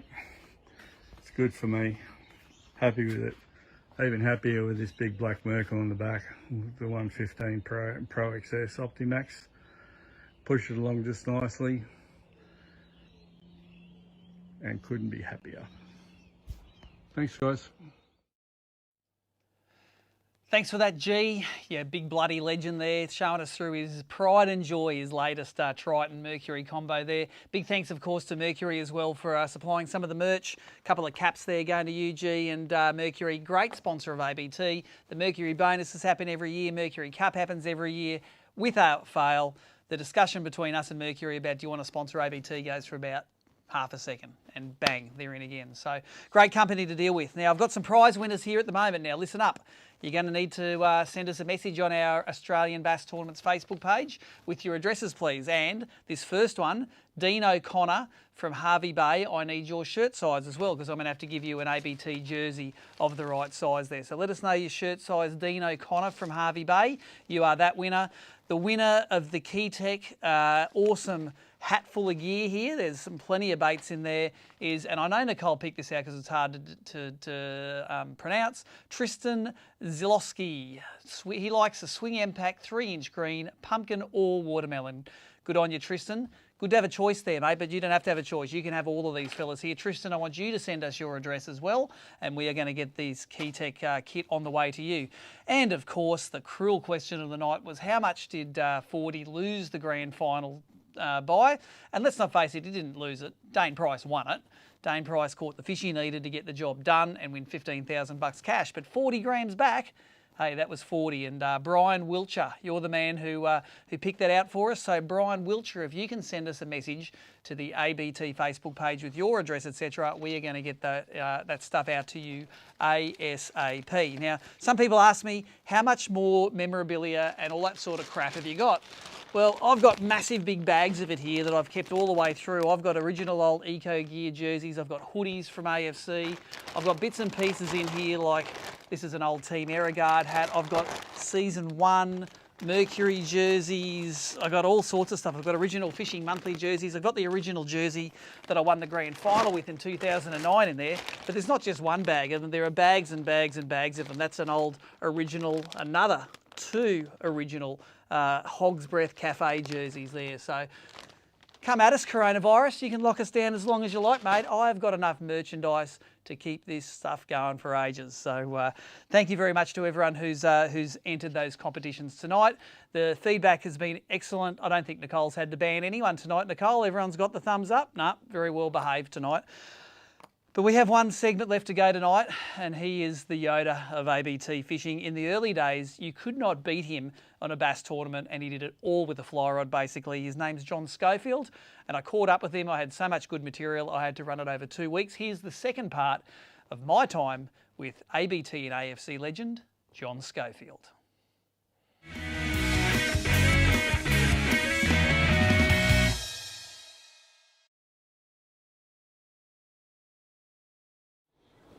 Well, for me, I just love fly fishing. When I was a kid, I belonged to a fishing club.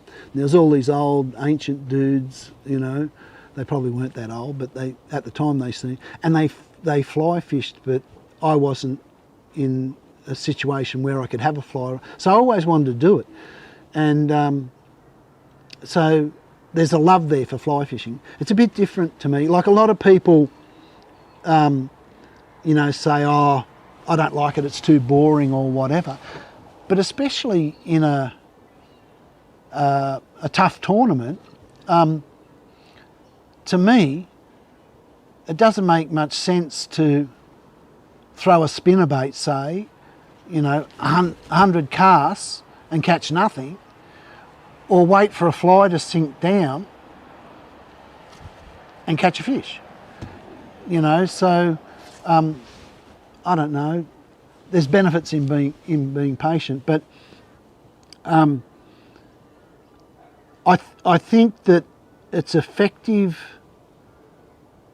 especially on shut down fish, because you can pull it through past their nose, and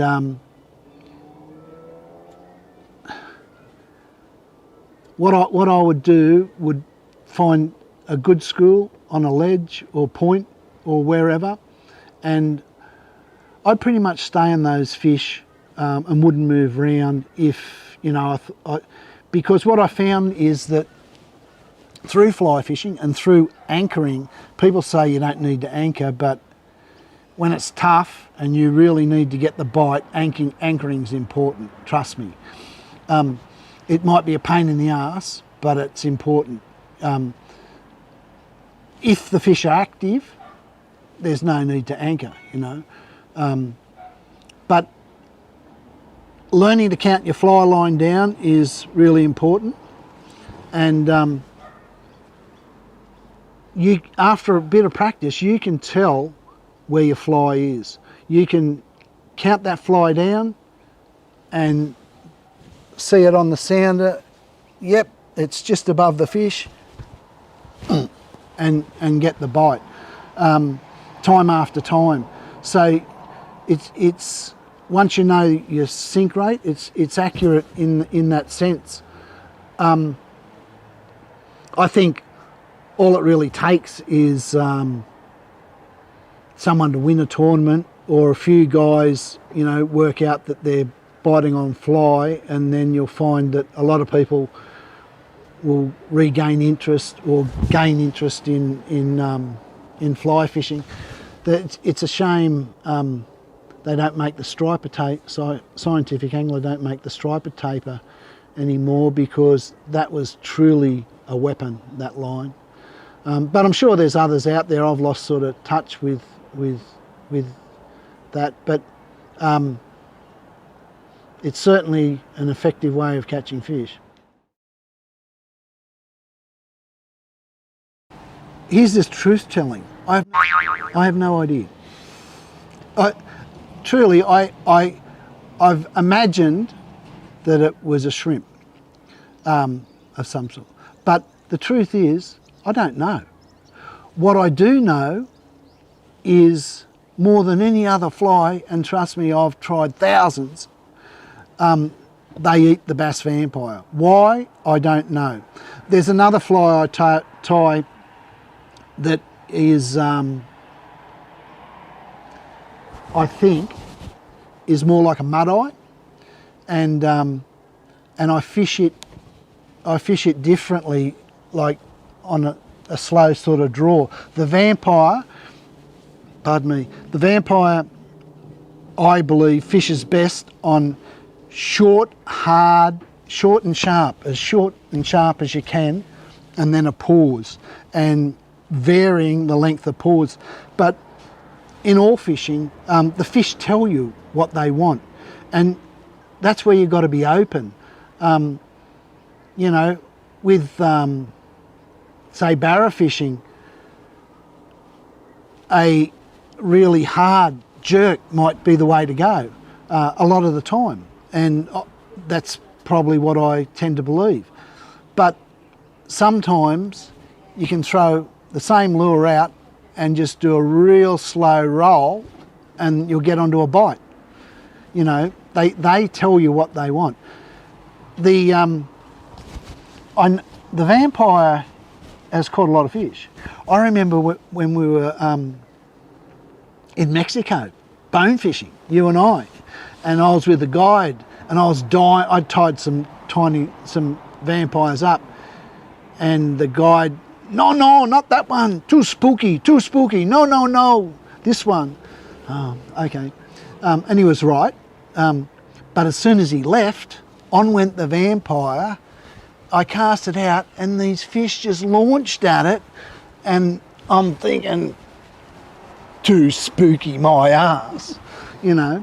And I think you guys up north have Pete's fished bigger versions of the vampire and caught, you know, various types of fish on them. Someone told me that I wasn't to tell anyone, but it's a secret Barumba Dam Saratoga fly, and they don't use it, and this is a good fisherman too.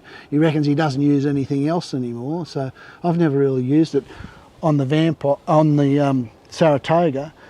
But these little flies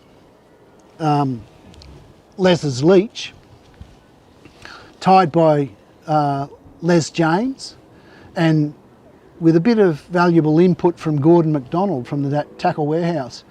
And that's the fly that I fished the electric grand final at Maroon on.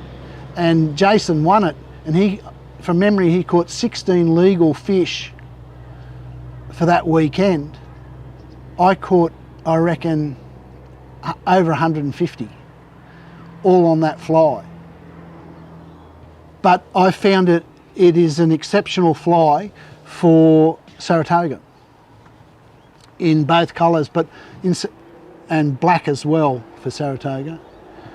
But that around the weed beds, fished foot-long, couple of strips and then a pause, couple of strips and a pause, and they just seem to hammer it. Sometimes when the fish are real active, you can strip like you're stripping for tuna, and the bass will hammer it and nearly pull the rod out of your hand. It's quite unbelievable.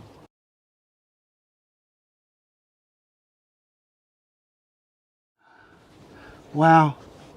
It's hard to put in words, Carl and I don't, to this day, I do not understand it. We have a relationship there's just something special, and maybe it's beyond words, I don't know. But I first met him at Highfields, and he heard that this tournament angler was going to be at David Lipke's place, and he was there, and they were all, Matthew and David were just putting shit on him basically, and he didn't care. He was listening, he just wanted to know, and he impressed me so much. I don't know how it happened, but we went fishing together, and when we got out on the water, he really took me, like he listened to everything that I suggested, and he just did it, and I remember thinking at the time, I thought to myself, now I don't know if this, kid's gonna go and play chess or whether he's gonna play but if he chooses to fish, he's gonna be something special. And maybe that's why I stopped fishing tournaments, because I knew he was coming to get me. But there's things that I think about that intrigue me about Carl and my relationship. One story, well, before I get to that one, I like this one. Carl's mum, she's just wonderful. And she, you hear it in with rugby league players or, whatever, but she took him all the time. But there was one particular day, she'd had enough, and she's got, no, I am not taking you down to Crestbrook, play around here, find something else to do. So Carl goes away, and he comes back, a couple of minutes or whatever, and he goes, okay, Mum, we're fine with that. We decided we're going into Toowoomba to smoke some weed and do some graffiti. Get in the car, I'm taking you to the dam right now. But he just went to the dam all the time, and really that's what I did. I went to Maroon and practiced. If that's one thing I would say, because I think about like Matthew Mott, he went to Bjelke Peterson all the time and figured out the fish, and then once you've done in one spot, you can do it in another spot. With barra fishing, I think the biggest mistake a lot of people make that are new to the lake or whatever is they try and fish the whole lake, and they'll go, I'd say, and this is just me, the way I'm wired, if I hadn't been to a lake, I would go and I'd wait until that point over there spoke to me, or, in some way, it said, go and fish there. And I would pick 3 spots, 2, 3, maybe 4, and I would rotate between those spots and try and work out what the barra were doing. And to me, that's a far more successful way of attacking a barra dam. And I think, that's what Carl did with the bass and Crestbrook. He learnt. But getting back to Muggera electric tournament, and there was split starting times at the time, and there was horrific gale force winds. I don't know why it wasn't cancelled. You know, everyone was freaking out about it, and it was predicted exactly the same for the next day. But I knew that Muggera fish better in the afternoon, and it surprised me a bit that Harry and Kedgie, they went out early, you know, because they were worried about this wind. And there was only a few of us that went on the late start. So anyway, I had a point that I was pretty confident I'd get some good fish off, and that was it. You know, I didn't have anything else. And anyway, I'm there fishing, and I had a really good fish in the well, and I thought, you know, this is just a start. It's going to get better. And then Carl comes up, and he's in a bad panic. You know, he's going, "Oh, John, I can't get a fish. You know, I haven't." And without even thinking about it, I said, "Carl, put your boat here. Now get your fly out, cast out there. You know, count it down to whatever, and just do that until your time runs out." And the start was straight across the dam, and just go back. And he's going, "Oh, you know, you can't do it." "Yes, I can, you know." Anyway, he did. And then I went, and I went, "Oh, shit, I don't know where to go. I don't know what to do. What am I going to do now?" And anyway, I went over and found another point. But Carl stayed there, and I'm not sure how big it was. You'd probably remember, but it was he only got one fish, but it was the biggest fish of the tournament, and he was delighted. And I think about that, and there's no reason or common sense why I would, you know, like in a tournament, you don't usually give your best spot or your only spot up to another competitor, you know, but that's just what I did, you know. So I don't know, there's just something special, and Carl and I, not so much talking about catching fish, but the way to think, you know. And like I remember Matthew Mott, for example, he's always been a great fisherman, but when I started fishing with him, he was a pretty crap tournament angler. Because of the way he thought, and so he brought skills, I brought skills, and I was able to like, if you miss a fish, instead of smashing your rod on the gunnel and getting really angry and pissed off about it, you go, "Wow, they've started to bite. Next cast I'm going to get one." You know, you need to think in those terms, and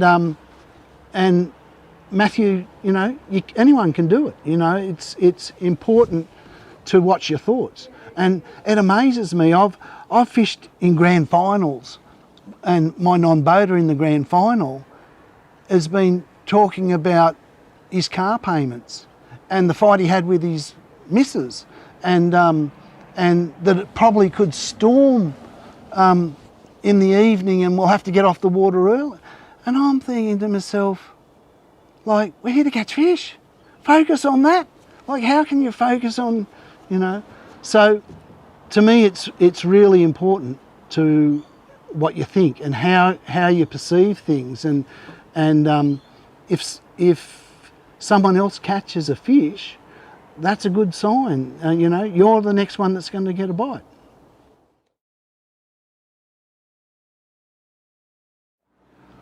Well, I missed it. Sadly, I was down at the Clarence at my parents' place, and I sort of consumed their elderly and frail, and for me, I got a phone call, and someone just told me, and you know, I just cried. I was just so pleased and delighted for him. It's like a huge achievement, and you know, there's more to come. There's more to come. But to me, and knowing Carl, I'm far more proud of the human being he is. Like, to me, I can see he wakes up in the morning with a grateful heart, and he goes to bed at night thankful, and I don't think there's a better attitude you can have than gratitude, and it's what he does for other people. You know, he's always helping, and for me, when I think about my experience, I learned a lot of that by Who Shares Wins, and being involved in the tournament. And I, like Steve, you know, I won a few tournaments.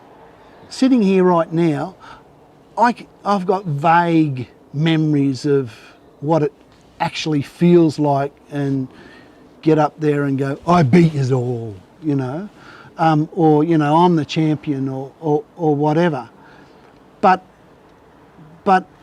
the times where, you know, that I just talked about, that I helped Carl, you know, that was just one example, or more when I've had a non-boater and they haven't had much of a clue, and yet they've actually listened and done what I've suggested, and just the gratitude, like I can feel that now, you know, and that's what I mean about Carl.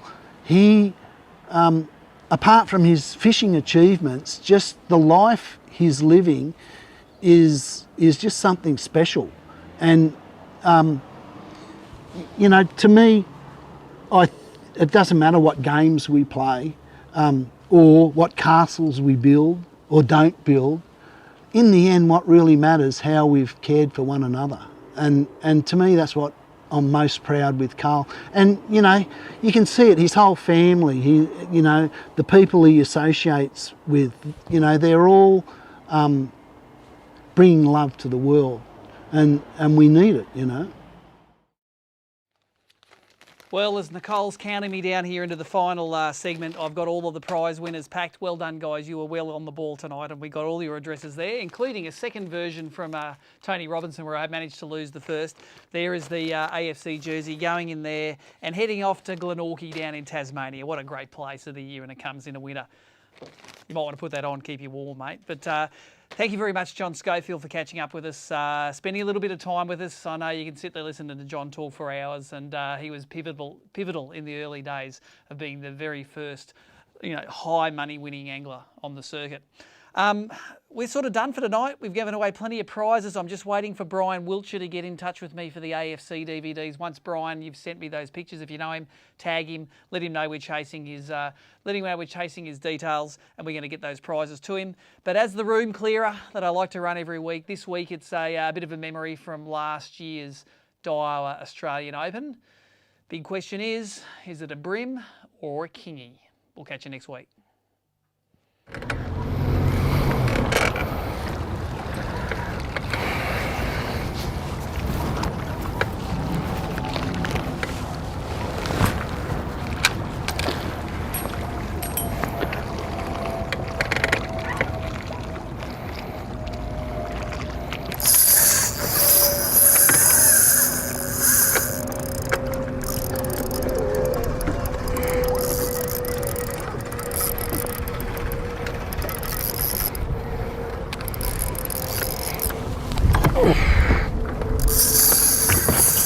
I don't think this is a kingfish.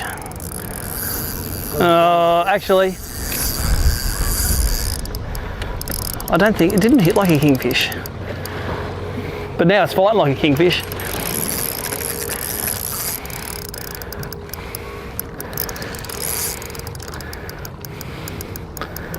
It's fighting like a kingfish now. But it's also fighting like a 40 centimetre brim.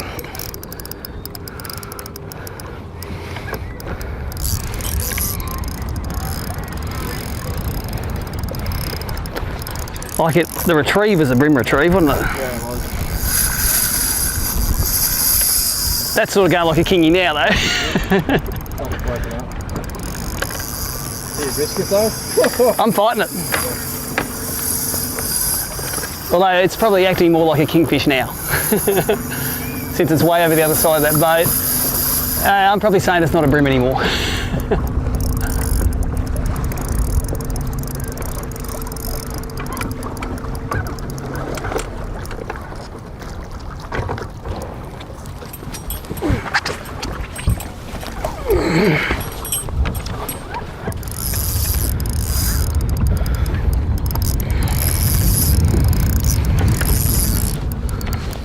Now we're caught on the... There's the Bluetooth headset. Leave that there. We just caught on that back rope, that was all. Are we good? There's always the danger of this thing, knocking it off. Yeah, possibly this isn't a brim.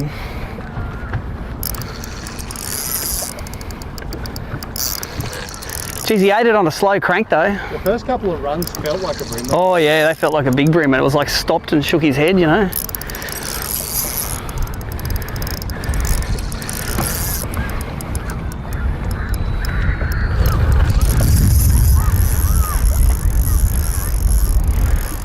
Oh, you want to go back to the boat now, do you, mate?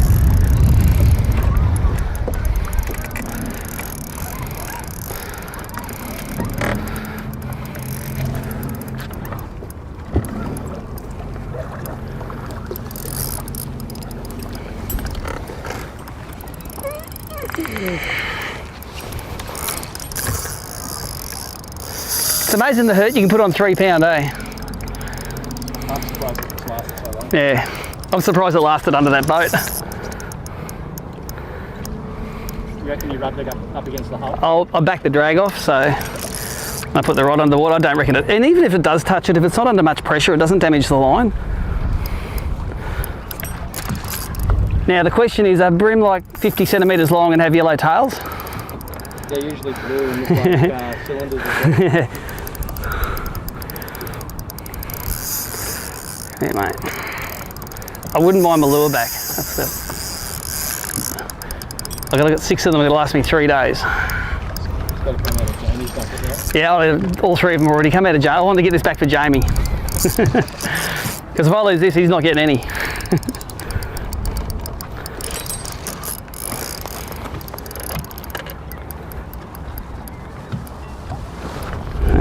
Hopefully Adam's got a cover for me. There he is. Little rat. A little ratus rat. Oh, hooked in the gills too. That's why he's fighting hard.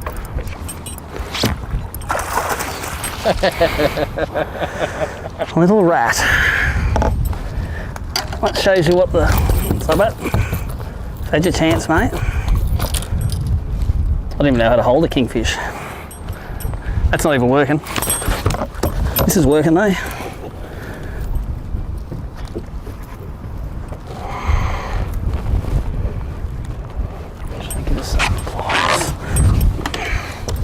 I'm glad I got that lure back. Well, it's changed location now. It's a place full of stinking kingfish.